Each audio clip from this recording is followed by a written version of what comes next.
QLD, TQQQ 하시는 분들, 계좌가 흔들릴 때 진짜 드러나는 건 수익률이 아닙니다. 그 사람이 평소에 자기 자신에게 어떤 말을 먹이고 살았는지가 드러납니다. 하락장이 오면 어떤 분은 바로 이렇게 말합니다. 또 물렸다. 역시 나는 안 된다. 이번에도 고점에 샀다. 남들은 다 버는데 나만 왜 이러냐? 이 말이 무서운 이유는 단순히 기분이 나빠져서가 아닙니다. 이 말이 다음 행동을 만들기 때문입니다. 또 물렸다고 말한 사람은 다음엔 더 조급해집니다. 나는 안 된다고 말한 사람은 기준보다 감정에 먼저 반응합니다. 남들은 다 번다고 말한 사람은 결국 남의 계좌를 보고 추격합니다. 그런데 같은 하락을 보고도 전혀 다르게 말하는 사람이 있습니다. 좋습니다. 오늘은 내 기준을 다시 확인할 자리입니다. 괜찮습니다. 이 정도 흔들림에 내가 무너질 사람은 아닙니다. 이번 손실은 끝이 아니라 데이터입니다. 나는 실패를 쌓는 사람이 아니라 기준을 만드는 사람입니다. 이 말이 쌓이면 같은 QLD, TQQQ를 들고 있어도 사람이 달라집니다. 오늘 중요한 이야기는 여기서 시작됩니다. 말은 그냥 공기가 아닙니다. 말은 마음에 떨어지는 씨앗입니다. 처음에는 남이 한 말일 수 있습니다. 너 이거 해보면 잘할 것 같다. 너는 결국 될 사람이다. 너는 오래가면 크게 될 사람이다. 처음에는 안 믿습니다. 아니야, 나는 아직 부족해. 나는 자신 없어. 나는 그럴 사람이 아니야. 그런데 이상하게 그 말이 반복되면 마음에 남습니다. 1년 동안 거절했던 일도 계속 들으면 어느 순간 내가 할 수도 있겠다는 생각으로 바뀝니다.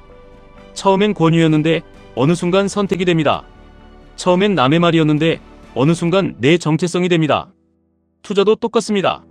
처음엔 그냥 수익률 좋아 보여서 QLD, TQQQ를 시작합니다. 남들이 좋다니까 시작하고 누가 큰돈 벌었다니까 시작합니다. 그런데 오래가는 사람은 어느 순간 말이 바뀝니다. 나는 단기 흔들림에 끌려다니는 사람이 아니다. 나는 뉴스 한 줄에 내 계획을 버리는 사람이 아니다. 나는 남이 벌었다고 내 속도를 잃는 사람이 아니다. 나는 시장이 흔들릴수록 기준을 먼저 보는 사람이다. 이 말이 진짜 내 안에 들어오면 매매가 바뀝니다. 믿는 것과 아는 것은 다릅니다. 나는 부자가 될 거야. 이렇게 믿는 사람은 흔들릴 수 있습니다. 오늘 계좌가 마이너스면 못 믿게 됩니다. 나스닥이 빠지면 못 믿게 됩니다. 댓글창이 무너지면 못 믿게 됩니다. 하지만 나는 기준대로 쌓는 사람이라는 걸 알게 된 사람은 다릅니다. 1 더하기 1이 2라는 걸 아는 사람은 매일 의심하지 않습니다. 그냥 압니다. 투자에서도 필요한 건 그런 알미입니다. 나는 하락장에 바로 무너지지 않는 사람이다. 나는 상승장에 바로 흥분하지 않는 사람이다. 나는 실패를 감정으로 끝내지 않고 기록으로 바꾸는 사람이다. 이게 믿음이 아니라 알미 되어야 합니다. 많은 분들이 QLD, TQQQ에서 힘든 이유는 가격 때문만이 아닙니다. 내 안에 너무 많은 역할이 동시에 나오기 때문입니다. 오르면 탐욕스러운 내가 나옵니다. 지금 더 사야 한다. 이번엔 진짜 크게 간다. 여기서 놓치면 끝이다. 내리면 겁먹은 내가 나옵니다. 끝났다. 팔았어야 했다. 괜히 들어왔다. 횡보하면 지루한 내가 나옵니다. 이거 왜 안 가냐? 다른 종목 갈 걸 그랬다. 나는 왜 항상 늦냐? 그래서 투자자는 종목보다 먼저 자기 역할을 알아야 합니다. 시장 앞에서는 투자자의 역할을 해야 합니다. 그런데 많은 사람이 시장 앞에서 도박꾼 역할을 합니다. 기준을 봐야 하는데 기분을 봅니다. 가격을 봐야 하는데 댓글을 봅니다. 현금을 지켜야 하는데 자존심을 지킵니다. 비행기 안에서는 승객 역할을 해야 하는데 여전히 회사 임원처럼 행동하는 사람이 있습니다. 상황이 바뀌었는데 역할을 못 바꾸는 겁니다. 시장도 똑같습니다. 시장 앞에서는 내 자존심이 중요한 게 아닙니다. 내가 맞았다는 증명이 중요한 게 아닙니다. 오늘 내가 어떤 역할을 해야 하는지가 중요합니다. 관찰할 자리인지, 기다릴 자리인지, 줄일 자리인지, 다시 세울 자리인지. 실패도 그렇습니다. 아나운서 시험에 한두 번 떨어지면 보통 포기합니다. 그런데 2년 동안 전국을 돌면서 계속 떨어진 사람이 있습니다. 여수도 가고 지방방송국도 가고 안 가본 곳이 없을 정도로 계속 문을 두드립니다. 처음엔 실패가 아픕니다. 두 번째는 자존심이 상합니다. 세 번째는 내가 부족한 사람 같아집니다. 그런데 계속 실패하면 이상한 순간이 옵니다.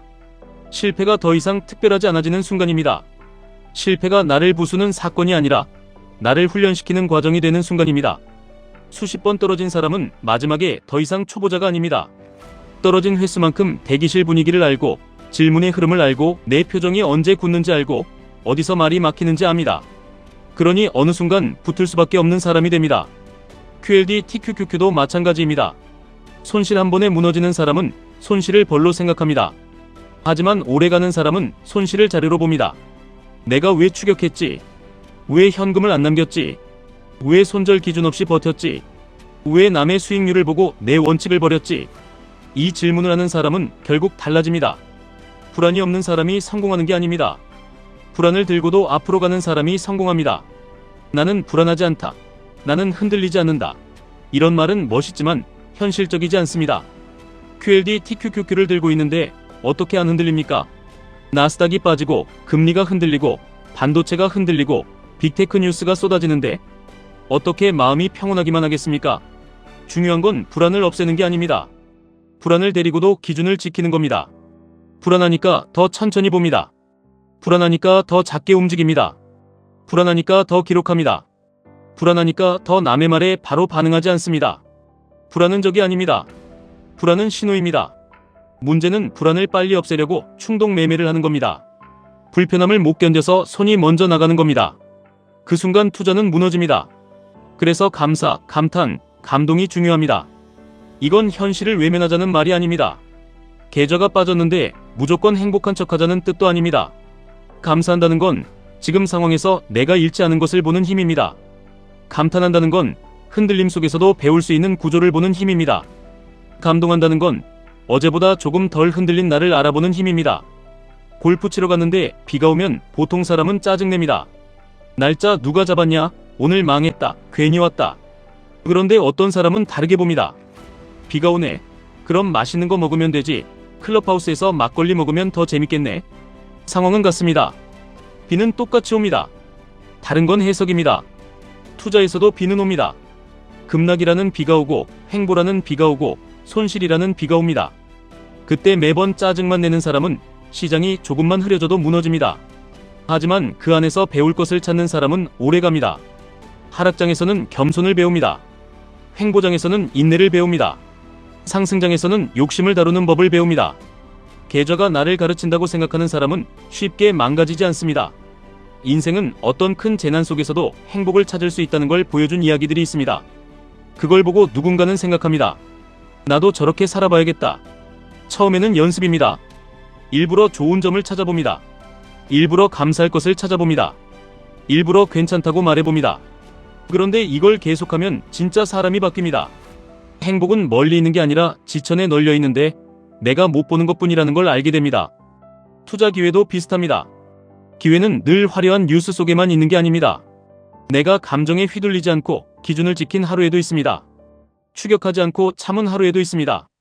손실을 인정하고 기록한 하루에도 있습니다. 가족에게 짜증내지 않고 다시 차분해진 하루에도 있습니다. 메시지는 휘발되지만 메신저는 남습니다. 사람들은 당신이 오늘 어떤 가격을 말했는지 다 기억하지 못합니다. 하지만 하락장에서 어떤 태도를 보였는지는 기억합니다. 내 가족도 마찬가지입니다. 내 수익률 숫자보다 계좌가 흔들릴 때 내가 집에서 어떤 사람이었는지를 기억합니다. 짜증을 냈는지, 불안을 퍼뜨렸는지, 아니면 조용히 기준을 다시 세웠는지. 결국 투자는 돈만 키우는 일이 아닙니다. 내 그릇을 키우는 일입니다. 그릇이 작으면 수익도 오래 못 담습니다. 조금 벌면 흥분하고 조금 잃으면 무너집니다. 그릇이 커지면 다릅니다. 벌어도 겸손하고 잃어도 배웁니다. 오늘 QLD TQQQ 하시는 분들이 꼭 기억하셨으면 합니다. 시장보다 먼저 내 말을 관리하십시오. 계좌보다 먼저 내 해석을 관리하십시오. 수익률보다 먼저 내 역할을 관리하십시오. 나는 왜 이럴까? 이 말 줄이셔야 합니다. 이번에도 망했다. 이 말 줄이셔야 합니다. 남들은 다 버는데 나만 못 번다. 이 말 줄이셔야 합니다. 대신 이렇게 말하셔야 합니다. 나는 지금 훈련 중입니다. 나는 기준을 다시 세우고 있습니다. 나는 실패를 데이터로 바꾸는 사람입니다. 나는 불안을 데리고도 앞으로 가는 사람입니다. 나는 하락장에서도 내 역할을 잊지 않는 사람입니다. 말은 운명을 데려옵니다. 오늘 내가 반복한 말이 내일의 판단이 됩니다. 내일의 판단이 다음 매매가 됩니다. 다음 매매가 1년 뒤 계좌가 됩니다. 그리고 그 계좌가 결국 내 인생의 방향을 만듭니다. QLD TQQQ에서 오래 살아남는 사람은 하락을 안 겪은 사람이 아닙니다. 하락 속에서도 자기 말을 지킨 사람입니다. 실패를 안 한 사람이 아닙니다. 실패를 기록으로 바꾼 사람입니다. 불안이 없는 사람이 아닙니다. 불안을 데리고도 기준으로 돌아온 사람입니다. 오늘 계좌가 흔들린다면 제일 먼저 이 질문을 해보십시오. 지금 내 입에서 나오는 말은 나를 어디로 데려가고 있는가? 부자의 방향인가? 포기의 방향인가? 기준의 방향인가? 충동의 방향인가? 감사의 방향인가? 자책의 방향인가? 이 질문 하나가 오늘의 매매보다 더 중요할 수 있습니다. 오늘도 감사하고 감탄하고 감동하십시오. 계좌가 좋아서 감사하는 게 아니라 아직 배울 수 있어서 감사하는 겁니다. 수익이 커서 감탄하는 게 아니라 흔들렸는데도 다시 기준으로 돌아온 나에게 감탄하는 겁니다. 큰 돈을 벌어서 감동하는 게 아니라 어제보다 조금 더 단단해진 나에게 감동하는 겁니다. 그런 사람이 결국 오래갑니다. 그런 사람이 결국 살아남습니다. 그런 사람이 결국 QLD TQQQ에서도 자기 몫을 가져갑니다. 지금까지 1분 투자 하이젠버그였습니다.